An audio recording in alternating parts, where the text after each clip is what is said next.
कांग्रेस का इतिहास बताता है कि अगर पार्टी में बुद्धिजीवी नेता निकल जाए तो उसे पार्टी लीडरशिप डिसोन कर देती है। क्या है ना, लीडरशिप से समझदार नेता कांग्रेसियों को हजम नहीं होता है। अब देखिए ना, केरला में कांग्रेस ने बाय इलेक्शन में अपने स्टार प्रचारक शशि थरूर को ही इग्नोर कर दिया।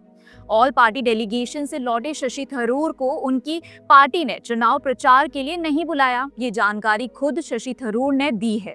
वैसे अंदाजा तो बहुत पहले से था, पर लगता है कि अब कांग्रेस फ्रंट फुट पर आकर केरला में अपने fire brand leader Shashi Tharoor को साइडलाइन कर रही है।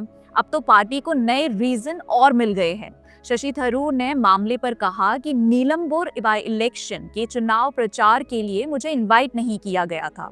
मैं वहां नहीं जाता जहां मुझे इनवाइट नहीं किया जाता। बात भी सही है।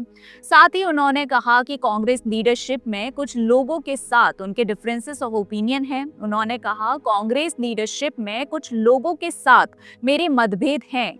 आप जानते हैं कि मैं किस बारे में बात कर रहा हूं, क्योंकि उनमें से कुछ मुद्दे पब्लिक डोमेन में हैं और आप मतलब मीडिया द्वारा रिपोर्ट किए गए हैं। मैंने देखा था कि जब मैं विदेश यात्राओं में व्यस्त था तो कांग्रेस को कुछ गलतफहमियां थी, तो वे मेरी कही गई बातों को समझे बिना बहस करने लगे। अब यहाँ शशि थरूर किस लीडरशिप के साथ मतभेद की बात कर रहे हैं वो तो आप जानते ही हैं। पर आपको याद दिला दे कि ऑपरेशन सिंदूर के लिए इंडियन ओवरसीज डेलीगेशंस में शामिल रहे शशि थरूर ने कहा था कि यूपीए काल में क्रॉस बॉर्डर सर्जिकल स्ट्राइक नहीं हुई। इससे लेकर कांग्रेस टॉप लीडरशिप ने उनके खिलाफ बयानबाजी की थी। शशि थरूर ने विदेश में भारतीय पक्ष रखा था और मजबूती से ऑपरेशन सिंदूर को सक्सेस बताते हुए कहा था कि भारत ने किसी के मध्यस्थता स्वीकार नहीं की है। पर कांग्रेस का स्टैंड उनसे कंप्लीटली अलग है। कांग्रेस देश से ज्यादा विदेश पर विश्वास करती है, तभी तो कांग्रेस लगातार सीज फायर को लेकर अमेरिकन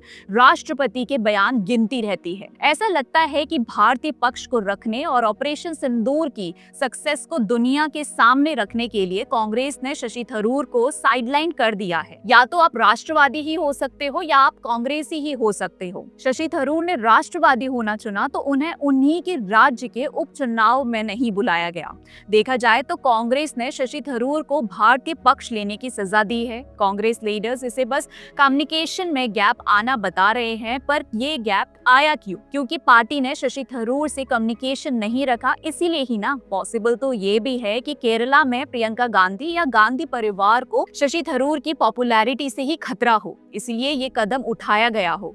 केरला में गांधी परिवार शशि थरूर के हाथों अपनी मोनोपोली खो रहा था, इसीलिए ही लंबे समय से थरूर और कांग्रेस लीडरशिप में तनाव चल रहा था। ऐसे में ऑपरेशन सिंदूर से उठे मतभेदों ने पार्टी के मंसूलों को पूरा करने में मदद की है। वैसे देखा जाए तो कांग्रेस में जिस भी नेता ने लीडरशिप में आकर गांधी परिवार से अलग ओपिनियन रखी है, उन्हें इसी प्रकार एग्जाइल में भेज दिया गया है। कुछ लीडर्स को अपनी बात स्वतंत्रता से कहने के लिए पार्टी ही छोड़कर जानी पड़ी है। वो क्या है ना, कहावत कुछ ऐसी है कि बरगद के नीचे घास नहीं उगती। शशि थरूर कब तक अपनी बात पार्टी रूल्स के खिलाफ रख पाएंगे, ये देखने लायक होगा। फिलहाल राष्ट्रवादी बनने पर शशि थरूर को मिली सजा पर आपका क्या कहना है, हमें कमेंट करके जरूर बताएं। वीडियो पसंद आया हो तो लाइक, शेयर और चैनल को सब्सक्राइब करना ना भूलें। इसी के साथ मिलते हैं अगले वीडियो में, तब तक के लिए जय हिंद।